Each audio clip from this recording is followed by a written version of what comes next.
Welcome to online class. My dear students, how are you? I hope all of you are well by the grace of Almighty Allah.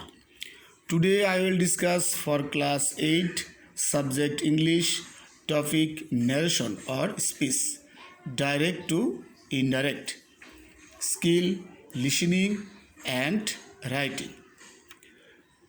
Dear students, this is a class of English grammar.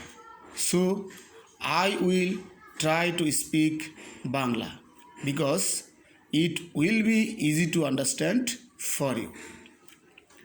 সুপ্রিয় শিক্ষার্থীবৃন্দ, যেহেতু আজকে আমাদের topic হলো narration, তো narration পুরো যে রুলসগুলো আছে, যেমন জেনারেল ন্যারেশন থেকে একেবারে বেসিস ন্যারেশন পর্যন্ত যে খুঁটিনাটি বিষয়গুলো আছে সেগুলো পুরো আলোচনা করা একটি ক্লাসে একটু কষ্টসাধ্যের বিষয়। সেই কারণে আমরা কয়েকটি সেকশনে বিভক্ত করেছি। তো আজকে আমাদের সেকশন হলো 1। তাহলে দেখি আমরা আজকের সেকশন যে 1, সেই আজকের সেকশনে আমাদের কি কি রয়েছে। সুপ্রিয় শিক্ষার্থীবৃন্দ, আগে আমরা একটু জেনে নেই ন্যারেশন বা স্পিচের বাংলা কি। ন্যারেশন বা স্পিচের বাংলা হলো উক্তি। তাহলে উক্তিটা কি? বক্তা যা বলে সেটাই হলো উক্তি। দেখো, ন্যারেশন কত প্রকার? ন্যারেশন 2 প্রকার, direct narration and indirect narration. তাহলে ডাইরেক্ট স্পিচ এর বাংলাটা কি? প্রত্যক্ষ উক্তি। প্রত্যক্ষ উক্তিটা কি? এক্ষেত্রে কোনো ব্যক্তি তার নিজের ভাষ্যকে বা অন্যের ভাষ্যকে হুবহু প্রকাশ করবে। যেমন দেখো, হি says I am ready. Indirect speech, এটা বাংলা হলো পরোক্ষ উক্তি। পরোক্ষ উক্তিটা কি? এক্ষেত্রে কোনো ব্যক্তি অন্যের ভাষ্যকে নিজের মতো করে প্রকাশ করবে। যেমন দেখো, হি says that he is ready. সুপ্রিয় শিক্ষার্থীবৃন্দ, তাহলে আমরা জানলাম ন্যারেশনের বাংলা কি, কত প্রকার এবং কি কি। এখন আমরা জানব একটা ডাইরেক্ট স্পিচের কয়টা অংশ থাকবে। জেনে নাও, একটা ডাইরেক্ট স্পিচে 2টা অংশে বিভক্ত আছে, রিপোর্টিং ভার্ব, রিপোর্টেড স্পিচ। দেখো, ইনভার্টেড কমার ভিতরে যে অংশগুলো থাকবে পুরাটাই হলো রিপোর্টেড স্পিচ। আর এই ইনভার্টেড কমার বাইরে, অর্থাৎ এই কমার আগ পর্যন্ত যে অংশটা আছে, তার মানে প্রথম থেকে এই কমা পর্যন্ত যে অংশটা, সেটা হলো রিপোর্টিং ভার্ব। এছাড়াও সুপ্রিয় শিক্ষার্থীবৃন্দ, জেনে নাও যে একটা ডাইরেক্ট স্পিচ সর্বোচ্চ কয়টা অংশে ভাঙা যায় আর সর্বনিম্নে, তার মানে কয়টা অংশ থাকবে এবং সর্বোচ্চ কয়টা অংশ থাকবে আর সর্বনিম্ন কয়টা অংশ থাকবে। জেনে নাও, সর্বোচ্চ 4টা অংশ থাকতে পারে আর সর্বনিম্ন 3টা অংশ। যেমন দেখো, সাবজেক্ট, সাবজেক্টের পরে রিপোর্টিং ভার্ব, রিপোর্টিং ভার্বের পরে অবজেক্ট, আর ইনভার্টেড কমার ভিতরে অংশটা হলো রিপোর্টেড স্পিচ। অনেক সময় এই অবজেক্টটা নাও থাকতে পারে। যদি অবজেক্টটা না থাকে তাহলে 3টা অংশ থাকবে, আর যদি অবজেক্টটা থাকে তাহলে সর্বোচ্চ 4টা অংশ থাকবে। তাহলে আমরা জেনে নিলাম একটা ডাইরেক্ট স্পিচে সর্বোচ্চ 4টা অংশ থাকতে পারে আর সর্বনিম্ন 3টা অংশ থাকতে পারে। সুপ্রিয় শিক্ষার্থীবৃন্দ, এখন আমরা জেনে নিই একটা ডাইরেক্ট স্পিচ থেকে যখন আমরা ইনডাইরেক্ট স্পিচে পরিবর্তন করব, তখন কোন কোন সেন্টেন্সের উপর আমরা জোর দেব। তার মানে কোন কোন সেন্টেন্সের ডাইরেক্ট স্পিচ থেকে ইনডাইরেক্ট স্পিচে রূপান্তর হয়।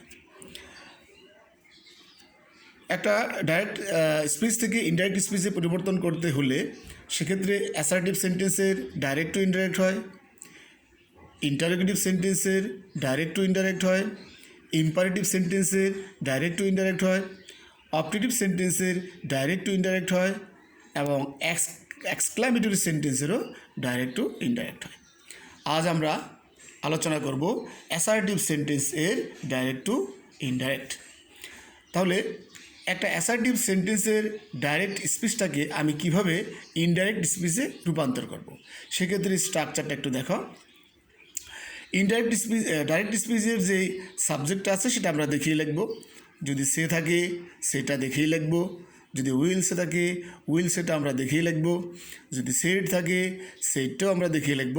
তবে সেইটের পরে যদি টু থাকে সেক্ষেত্রে আমরা টোল্ড ব্যবহার করতে পারি। এরপর অবজেক্ট যদি থাকে আমরা ব্যবহার করব, না থাকলে ব্যবহার করব না। সমস্ত কমা উঠাই দিয়ে আমরা দ্যাট ব্যবহার করব। তাহলে অ্যাসার্টিভ সেন্টেন্সে সমস্ত কমা উঠাই দিয়ে কী ব্যবহার করব? মাঝখানে দ্যাট।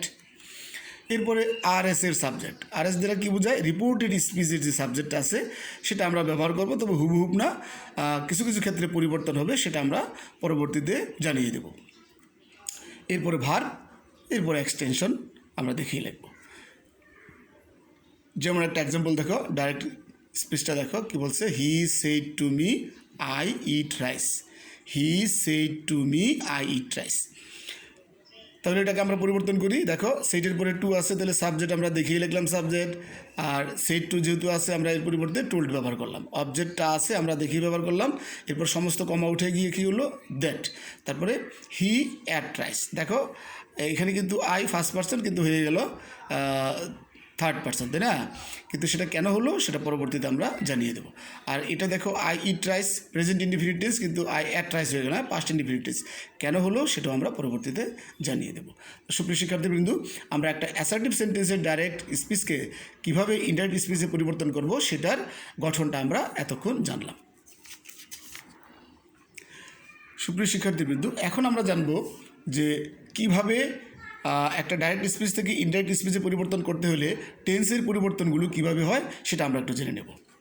একটু খেয়াল করো যে আমরা ডাইরেক্ট স্পিচ এর reporting verb present tense, present perfect tense বা ফিউচার টেন্সের হলে রিপোর্টেড স্পিচ এর ভার্বের টেন্স এর কোনো পরিবর্তন হয় না। তার মানে একটা ডাইরেক্ট স্পিচে যে চারটা অংশ থাকে, যেমন প্রথমে সাবজেক্ট, সাবজেক্টের পরেই তো রিপোর্টিং ভার্ব, ওই রিপোর্টিং ভার্বটা প্রেজেন্ট টেন্সের বা প্রেজেন্ট পারফেক্ট টেন্সের বা ফিউচার টেন্সের হলে ওই ইনভার্টেড কমার ভিতরের যে টেন্সটা থাকবে ওই টেন্সটার আর কোনো পরিবর্তন হবে না। যেমন দেখো, he says I am doing the work. খেয়াল করো সাবজেক্টের পরে এখানে রিপোর্টিং ভার্বটা কি সেজটা কোন টেন্সে আছে? প্রেজেন্ট টেন্সে নিশ্চয়ই। আর এই টেন্সটা একটু দেখো কি বলছে, I am doing the work. I am doing the work কোন টেন্স? Present continuous tense. যেহেতু এই রিপোর্টিং ভার্বটা এখন প্রেজেন্ট টেন্সে আছে সেহেতু আমরা এই টেন্সটার আর কোনো পরিবর্তন করব না, এই প্রেজেন্ট কন্টিনিউয়াসেই থেকে যাবে। যেমন দেখো, he says that he is doing the work.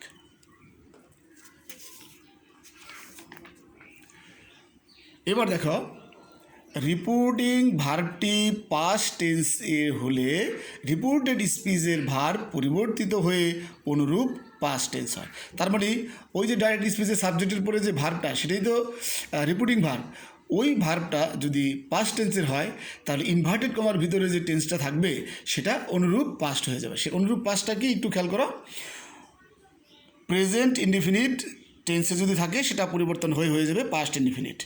Present continuous থাকলে হয়ে যাবে পাস্ট কন্টিনিউয়াস। প্রেজেন্ট পারফেক্ট থাকলে হবে past perfect. Present perfect continuous থাকলে হবে past perfect continuous. Past indefinite থাকলে পরিবর্তন হয়ে যাবে পাস্ট পারফেক্ট। পাস্ট কন্টিনিউয়াস থাকলে পরিবর্তন হবে past perfect continuous. Past perfect এটার কোনো পরিবর্তন নেই, পাস্ট পারফেক্টই থাকবে। এছাড়াও শেল থাকলে শুড, ক্যান থাকলে কুড, উইল থাকলে উড, মে থাকলে মাইট। এই যে টেন্সগুলোর পরিবর্তন কখন আমরা করব? যখন একটা ডাইরেক্ট স্পিচে রিপোর্টিং ভার্বটা, সাবজেক্টের পরে যে রিপোর্টিং ভার্বটা থাকবে সেটা যখন পাস্ট টেন্সে থাকবে তখনই কিন্তু এটা অনুরূপ পাস্ট হয়ে যাবে। সুপ্রিয় শিক্ষার্থীবৃন্দ, তো সেকশন 1-এ আমাদের আজ এই পর্যন্তই। আশা করি তোমরা মনোযোগ সহকারে শুনেছ এবং মনোযোগ সহকারে সকল বিষয়গুলো দেখেছ। তো তোমরা সকলেই ভালো থেকো। Thank you very much.